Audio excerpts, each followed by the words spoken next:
너무 기쁘네요. 자, 이제 바로 오늘 우리 읽어볼 말씀으로 들어가 볼게요. 마가복음 16장 14절에서 20절 말씀 우리 다 같이 우리 계신 곳에서 가정에서 한 목소리 읽어볼게요. 마가복음 16장 14절에서 20절입니다. 다들 성경책은 준비했죠? 그렇죠? 네, 제가 세 번역으로 읽어드리겠습니다. 그 뒤에 11 제자가 음식을 먹을 때 예수께서는 그들에게 나타나셔서 그들의 믿음이 없고 마음이 무딘 것을 꾸짖으셨다. 그들이 자기가 살아난 것을 본 사람들의 말을 믿지 않았기 때문이다. 또 예수께서 그들에게 말씀하셨다. 너희는 온 세상에 나가서 만민에게 복음을 전파하여라. 믿고 세례를 받는 사람은 구원을 얻을 것이요 믿지 않는 사람은 정죄를 받을 것이다. 믿는 사람들에게는 이런 표징들이 따를 터인데 곧 그들은 내 이름으로 귀신을 쫓아내며 새 방언으로 말하며 손으로 뱀을 집어들며 독약을 마실지라도 절대로 해를 입지 않으며 아픈 사람들에게 손을 얹으면 나을 것이다. 주 예수께서 그들에게 말씀하신 뒤에 하늘로 들려 올라가셔서 하나님의 오른쪽에 앉으셨다. 그들은 나가서 곳곳에서 복음을 전파하였다. 주님께서 그들과 함께 일하시고 여러 가지 표징이 따르게 하셔서 말씀을 확증하여 주셨다. 아멘. 오늘 말씀을 시작하면서 이런 질문을 던져보려고 합니다. 여러분, 예수님의 삶에 대해서 다룬 복음서가 4개가 있어요. 마태, 마가, 누가, 요한 4가지 버전이 있는 거예요. 그런데 이 4가지 복음서의 엔딩, 끝이 다 같을까요? 다를까요? 같을까요? 다를까요? 다 대답을 하셨을 것 같아요. 다 다르죠. 근데 왜 다르냐면 복음서가 전부 다 예수님의 삶을 다룬 책들이니까 다 똑같아야 되지 않나요? 이런 생각이 들 수도 있지만 이 복음서라고 하는 책들은 기본적으로 예수님의 삶에 대한 사실을 써낸 신문 기사들이 아니기 때문에 그렇습니다. 복음서는 조금 더 정확히 말하면 일종의 편지라고 할 수 있어요. 예수님의 삶을 주제로 써낸 편지라고 할 수 있어요. 근데 편지는 중요한 게 몇 가지 있죠. 편지에서 중요한 건 편지를 쓴 사람, 그 다음에 편지를 받는 사람, 그리고 편지를 쓴 사람이 받는 사람에게 편지를 보낸 의도가 중요합니다.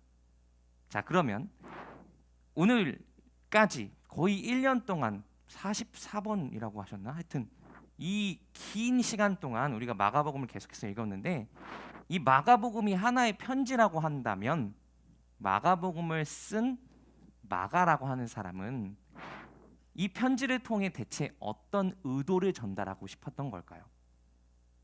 자, 마가복음을 왜 썼는지, 마가복음의 결론이 무엇인지를 알려면 오늘 우리가 읽었던 말씀 마가복음의 맨 끝에를 보면 됩니다.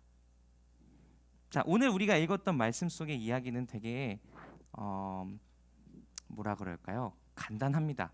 예수님께서 예수님의 부활을 믿지 못하는 제자들 앞에 나타나셔서 제자들을 꾸짖으신 다음에 예수님이 마지막 말씀을 남기시고 하늘로 승천하셨어요.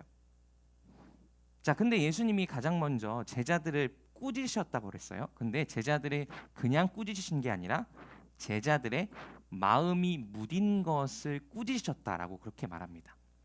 제자들이 예수님께서 부활하신 것을 보고 온 그 제자들의 마음을 믿지 않았는데 그 믿지 않은 것을 보고 예수님이 너희들 마음이 무디다라고 얘기하셨다라고 해요. 근데 여기서 무디다라고 하는 이 말은 조금 구체적으로 표현하면 말라서 비틀어진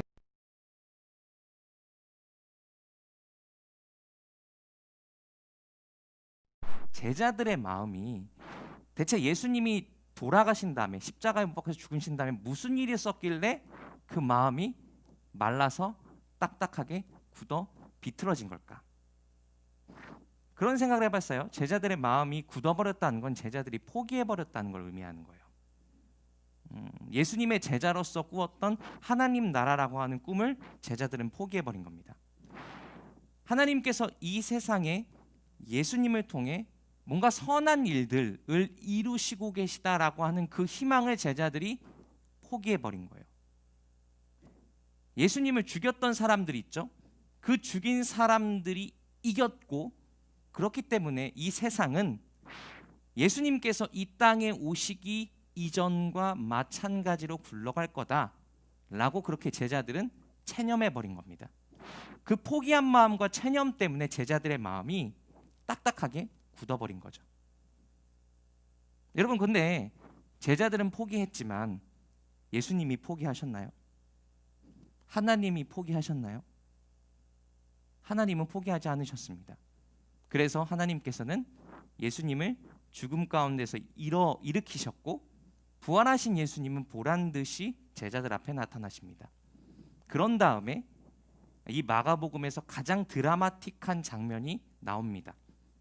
19절 말씀을 한번 띄워주시면 감사하겠습니다. 제가 읽어드릴게요. 주 예수께서 그들에게 말씀하신 뒤에 하늘로 들려 올라가셔서 하나님의 오른쪽에 앉으셨다. 그 영화 같은 데 보면 그런 장면들 있죠. 막 착한 주인공이 이 나쁜 놈들한테 막 얻어터지다가 어떤 계기로 막 힘을 회복해서 이 나쁜 놈들을 다 물리치고 바바방 이렇게 하는, 그렇게 승리하는 그런 장면. 지금 19절에 나온 이 장면, 예수님이 하늘로 올라가셔서 하나님 우편에 앉으신 그 장면이 영화 속의 그런 장면과 비슷한 장면이에요. 굉장히 사이다 같고 통쾌한 장면입니다. 예수님이 하나님의 오른편에 앉으셨다는 건요, 예수님이 하나님과 함께 이 세상을 다스리는 왕이 되셨다라고 하는 거예요. 그런데 생각해보면 이 19절 말씀에서 하나님 우편에서 왕이 되신 이 예수님은 어떤 분이실까요? 어떤 분이었어요? 불과 며칠 전에는 무덤에 계셨던 분이고, 그것보다 며칠 전에는 십자가에 못 박혀 죽으신 분이죠. 로마의 군인들에 의해서 처참하게 죽임당한 그 예수님, 세상의 죄와 악과 어둠 때문에 죽임당한 그 예수님이 지금 이 세상의 왕이다, 온 세상을 다스리는 왕이 되셨다라고 그렇게 마가복음은 이야기하고 있는 겁니다. 그러니까 하나님께서는 예수님의 부활과 이 승천, 이걸 통해 온 세상에게 이렇게 선포하고 계신 거예요. 너희가 죽였던, 이 세상의 죄와 악과 어둠이 죽였던 그 예수가 사실은 세상의 왕이다. 그렇기 때문에 예수님의 부활과 승천이라고 하는 건요, 인간의 방법들, 사람을 죽이는 그 폭력이라고 하는 거, 그거는 틀렸다라고 하는 하나님의 선포입니다.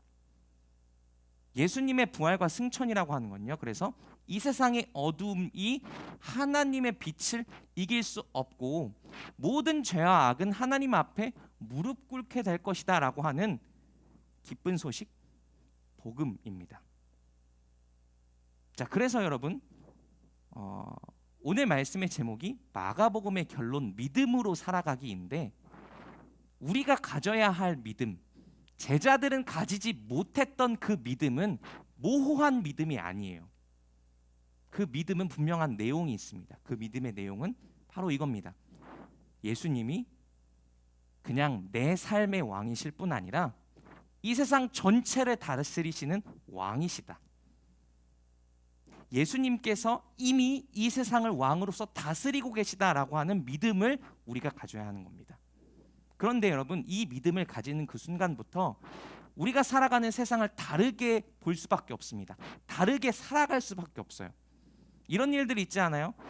착한 일을 하면 손해보는 것 같은 그런 느낌이 들 때가 있지 않나요? 착한 일을 하면 도리어 좀 욕을 먹을 것 같을 때가 있지 않나요? 여러분, 그때 기죽을 필요가 없습니다. 왜요? 우리 뒤에는 이미 이 세상의 모든 악을 이기신 우리의 왕 예수님이 계시니까. 종종 우리 삶에 이런 일이 일어나죠. 내 삶에 어둠이, 죄와 악이 찾아온 때가 있죠. 그리고 그 죄와 악과 어둠 때문에 내 삶이 막 무너지고 망가지는 것 같이 느껴진 때가 있습니다. 여러분, 그때도 두려워할 필요가 없습니다. 왜요? 예수님이 이미 그 모든 죄와 악과 어둠을 이기셨거든요.